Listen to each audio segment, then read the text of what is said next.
Good morning, everybody. It is a bright but very cool and pleasant spring morning here in the holler, and I'm going to show you a picturesque little scene, and then we're going to sit down and we're going to have a Bible discussion. Don't worry, it's not very long, and I have something keen to share. This part is beautiful here. You know I love this cabin and the old barns over here. Don't know if you can tell, but there's a painted horse and a red horse over there drinking in the little pond. And you can see all the beautiful buttercups happening here.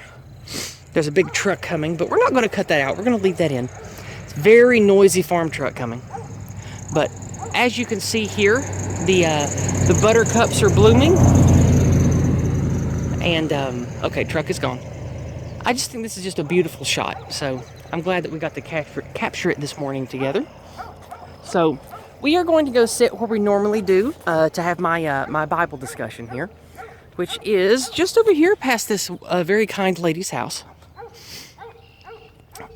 And we'll have to just make do with the barking dogs in the background.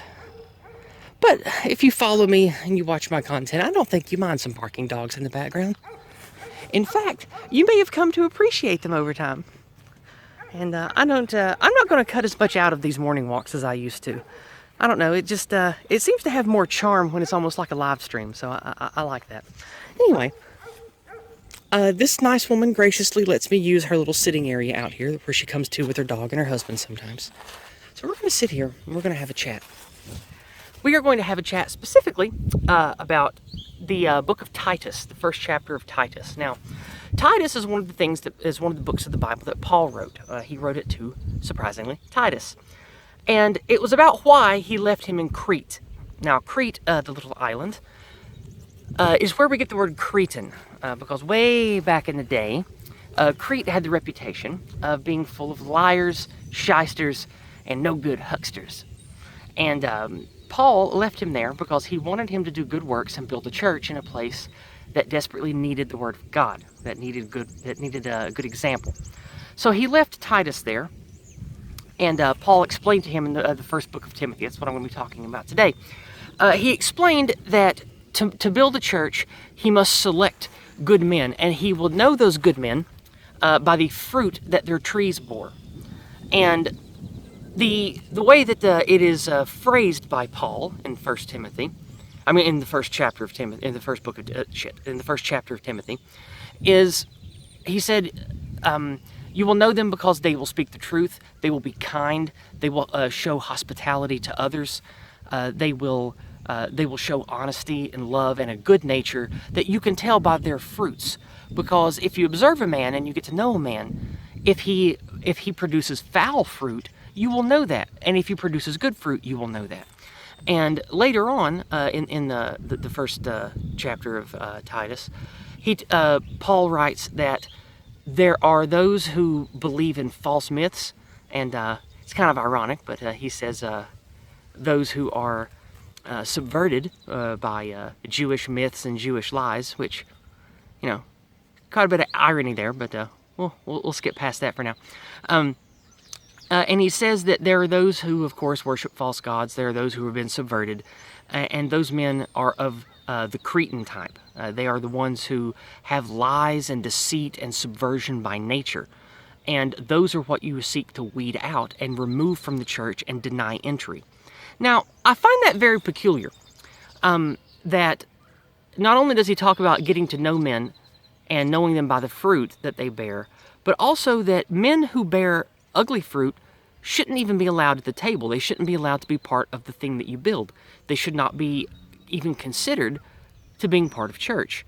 Now, we all know that in the last couple thousand years, just how rotten to the core, to continue on with the fruit analogy, that churches, ministers, cardinals, popes have become, and just how absolutely despicable and disgusting all of our other institutions are. And one could say that they're even a parallel for the modern church, meaning science, politics, people who work in civics, corporations. I have to sneeze, and I don't think I'm going to cut it out. The sun peeked out from its cloud that it was behind, and it's a little overbearing right now, so I may have to sneeze. I feel it coming. Now, maybe I can fight it. I think I fought it off. I have pretty bad seasonal allergies. Loud car coming here. Okay, I think I have fought off the sneeze from the bright sun and the pollen. Anyway, those who lie, the cretins of today, of course, I'm talking about the anti-whites. I'm talking about those who openly and actively despise faith, openly and actively try to subvert you and your children and your family from having anything other than primal lusts and basic material needs guide your every thought and action. Those are the cretins of today. And those are not people that we should make church with. Those are not the people that we should build with. And one of the things that Jason Kuna, who came to visit my picnic this year, he was on my community stream this week, and we talked a bit. One of the things that he was impressed with my big meetup that I threw, because about 25 people ended up coming, was the caliber of person that showed up. And that is because I've read the Bible. I have learned from my betters. I have learned from wise, great men that came before me that you have to surround yourself with people who are smart, kind, honest, and who care about something more than just fulfilling their basic lusts and needs. And to do so, you have to scrutinize. You have to be judgmental. You have to, here's that scary word that our enemies hate. You have to discriminate. You have to be very discriminatory in the people that you build with. And that's why that's the wrong word. That is the source of what makes a movement or a church or a family or a community strong, is the quality of the trees that you plant, the quality of the seeds you plant, because that will in turn give you the quality of the fruit. So what I want you to take from this today is you have to speak the truth. I think that the Go Free method that I push all the time is the right way to talk about societal and racial issues today. It is moral, it's just, it's mimetically catchy, and it will spread like wildfire. And like I've said many times on this channel, we must be moral. That's what the phrase "keep it Promethean" means. We want to be pristine. We don't want to be practicing ugly things while preaching the opposite. So if you care about this existential crisis that we're in, you have to make yourself moral and pristine in behavior. Don't be a liar. Get rid of your vices. Maybe you drink a lot. Maybe you look at porn too much. Maybe you are addicted to a particular video game or a particular substance, and your life would be much better if you were to break free of that. You need to do those things because we have to build. We're the ones building church now, to continue with the Titus metaphor. We are in a land of Cretans, and we have to build a church here. We have to build on truth and righteousness and positivity, and we are not going to attract moral, righteous people if we behave in a way counter to that. And that's why I think that you should never play the villain in the anti-white narrative. There's no amount of LARPing or dropping brass on strangers or doing other horrible, illegal things. That's not going to work, because those are immoral, not pristine actions. Those will chase away the good men in Crete that Titus is meant to attract and build church with.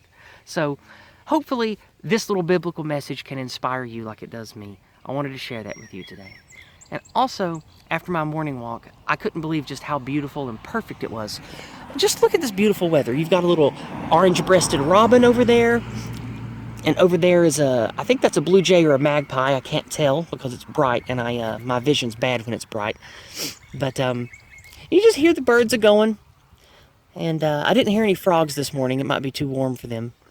But I wanted to stop and drop some wisdom here. And since Titus is what I read last night and this morning, I decided just to make this little video about Titus. So I want you to remember, we live in a land of lying, filthy Cretans that have been subverted by Jewish lies.